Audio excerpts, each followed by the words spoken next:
kiállítási hangsúlya a Commandoron van, és a tenyésztési hangsúly, a puli az csak kedvencnek. Jó, hogy 5 van belőle, 3 feketes, egy pár fehér, de egyszer egy, és aztán még csak egy, és aztán adjuk meg, hogy 5 lett. Úgy volt a Commodore is, egyszer 1 lett, és aztán 2, és most van 15.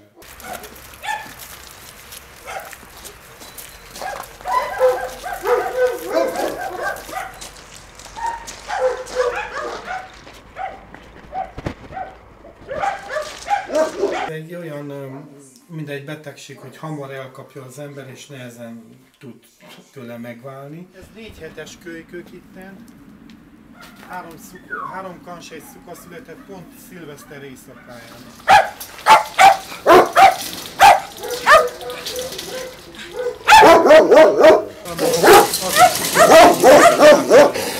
Itt látjuk, amelyik az egy gyönyörű. Nálunk az első párosítás, még nem tudtuk, hogy minek fogunk neki, viszont azért vettünk Commodore-t, mert ritka volt, és szerettük, azt mondtuk, ha már van egy házőrzőnk, akkor tenyésszük is ezt a fajt. Egy fiatal szuka. Harmad, gyere!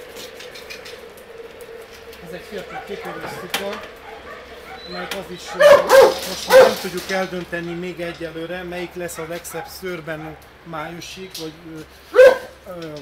március 15-ig, ameddig be lehet iratkozni a kiállításra. Ezek 2 szukák, az egyik fog menni a világ kiállításra. Nem gondoltuk, hogy ennyire megyünk velük. Szóval ez csak töredék, mert még ha utána nézünk, még kapnak.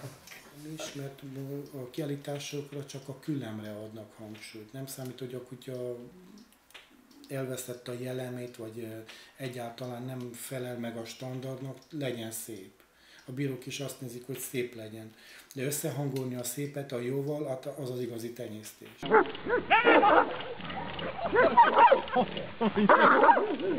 Havonta egy tehén vagy ló mindig esik számukra.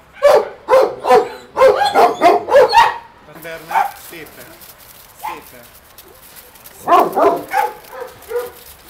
Nem szabad. A tenyésztő, annak nem szabad.